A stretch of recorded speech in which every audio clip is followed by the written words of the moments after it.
لوگ کبھی بھی ان چیزوں کو تم تک پہنچنے سے نہیں روک سکتے جو اللہ نے تمہارے لیے لکھی ہوئی ہیں، پھر وہ کتنی ہی کوشش کیوں نہ کر لیں، کتنی ہی جان کیوں نہ مار لیں۔ جو تمہارا ہے وہ صرف تمہارا ہے، اور کوئی بھی اس حقیقت کو بدل نہیں سکتا، کوئی بھی اس حقیقت کو تم سے چھین نہیں سکتا۔ دعائیں تو چاند کو بھی 2 ٹکڑوں میں تقسیم کر دیتی ہیں، ان کی طاقت کے سامنے تمہاری یہ چھوٹی سی خواہش بہت بے معنی ہے۔ جب تم سجدہ کرتے ہو تو محبت کا حق ادا کرتے ہو، اور جب دعا کے لیے ہاتھ اٹھاتے ہو تو یقین کا حق ادا کرتے ہو، اور محبت کا تو یقین کے بغیر کوئی وجود نہیں۔ جس نماز میں دعا شامل نہ ہو وہ نماز ہمیشہ ادھوری رہتی ہے، تو پھر نمازیں ادھوری رکھ کر خواہشوں کے مکمل ہونے کی طلب کیسی؟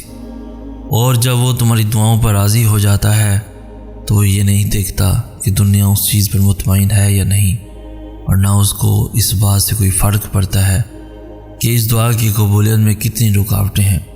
وہ جب ارادہ باندھ لیتا ہے تو ناممکن کی ساری گرہیں اپنے آپ ہی کھل جاتی ہیں۔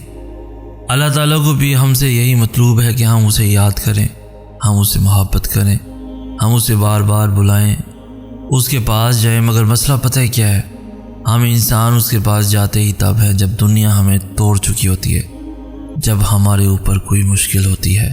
حقیقت میں وہ سب بھی اللہ کے حکم سے ہی ہوتا ہے، تاکہ ہم اس کی طرف متوجہ ہوں۔ ورنہ تم دیکھو خوشی میں کون اللہ کو یاد کرتا ہے، بلکہ ہم تو سب سے زیادہ ناراض ہی اسے اپنی خوشی کے موقع پر کرتے ہیں۔ سمجھ رہے ہو نا ان آزمائشوں کے آنے کا مقصد اور تمہاری پریشانیوں کے بڑھنے کا مقصد؟ اللہ تمہارے ساتھ ہے، اس کا مطلب یہ نہیں کہ تم ایسے سمندر میں سفر کر رہے ہو جس کی لہریں نہیں ہیں۔ اس کا مطلب ہے کہ تم ایک ایسی کشتی میں سوار ہو جسے کوئی طوفان تباہ نہیں کر سکتا۔ نتیجہ جو بھی نکلے یہ اللہ نے طے کیا ہے، اور یقیناً وہ جانتا ہے کہ تمہارے لیے کیا بہتر ہے اور کیا نہیں ہے۔ انسان کے دل میں اللہ کی محبت پہلی مکین ہوتی ہے۔ دنیا میں آنے کے بعد وہ اسی بقا اور سکون کی تلاش میں محبت کو، سکون کو یہاں وہاں تلاش کرتا ہے، اور اس جستجو میں خود کو انسانوں کے یا اپنی خواہشات کے سپرد کر دیتا ہے، اس امید پر کہ اس کی محبت کو بقا اور اسے سکون نصیب ہو جائے گا۔ لیکن ایسا نہیں ہوتا، اور نتیجتاً دل ٹوٹ جاتا ہے، امیدیں بکھر جاتی ہیں، خواہشات پوری نہیں ہوتی۔ اس لیے جب اس حوالے سے درد اٹھے تو اس کی اصلاح صرف اس طرح ممکن ہے کہ ہم انسانوں کو انسان سمجھیں، خدا نہیں۔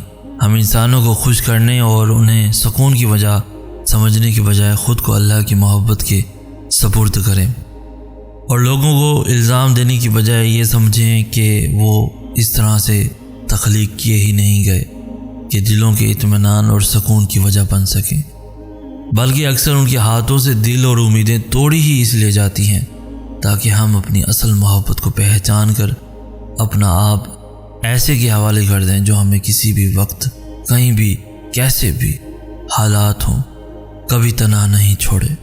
اللہ تمہیں آزمائشوں سے گزار کر آسائشوں تک لاتا ہے۔ صبر ایک بہت مشکل آزمائش کا نام ہے۔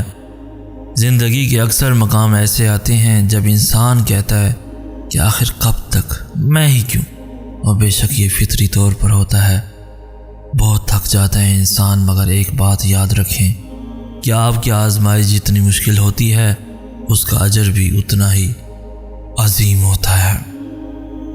یا اللہ، میرے پیارے اللہ، میں زندگی کے اس مقام پر کھڑا ہوں جہاں کئی سال گزرنے کے بعد مجھے معلوم ہوا کہ ایک سجدہ، صرف ایک سجدہ رب کی محبت کا ہو تو کائنات بدل جاتی ہے۔ رب کی محبت میں دل سے بہا ایک آنسو، ایک سرگوشی ہمیں اس کے کتنا قریب کر دیتی ہے۔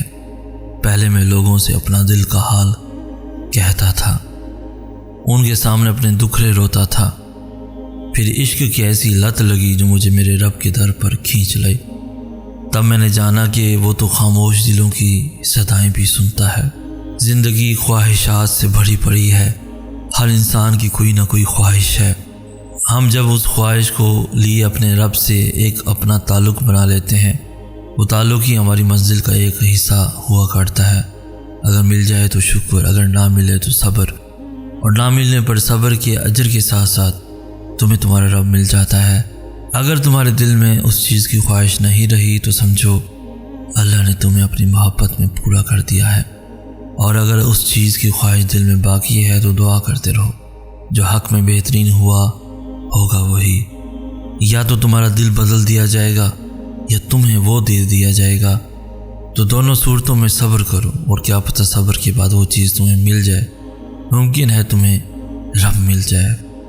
ایک تدبیر انسان کرتا ہے، ایک تدبیر رب کرتا ہے، اور دونوں کی تدبیر میں اتنا ہی فرق ہے جتنا کہ دونوں کی حیثیت میں۔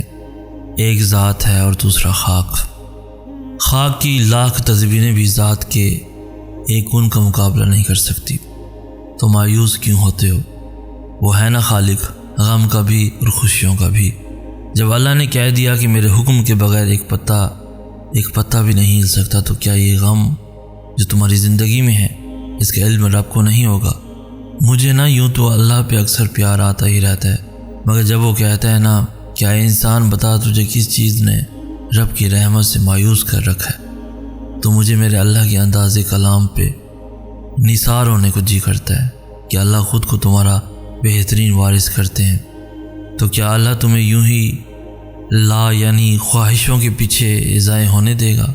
نہیں، وہ تمہیں اپنی محبت سے اتنا خوبصورت اور اتنا مکمل بنا دے گا کہ تم اپنی قسمت پہ ناز کرو گے۔ وہ ہے نا بہترین مالک۔ یہ آزمائش تو بس تمہارا اندر مضبوط کرنے کو آتی ہے، تاکہ تم اپنے رب پہ یقین کامل کرو کہ اس کے ہر کام میں حکمت ہے، اور جب اس کی حکمت سامنے آتی ہے تو لوگوں کی تدبیریں اور تمہاری پریشان کر دینے والی خواہشیں سب الٹی ہو جاتی ہیں۔ بس محبت بن جاؤ اور اپنے رب کی مدد کو تکتے جاؤ کہ وہ کب، کہاں، کیسے اور کس طرح راستے بناتا ہے۔ زندگی کبھی بھی کسی کے لیے بھی آسان نہیں ہوتی۔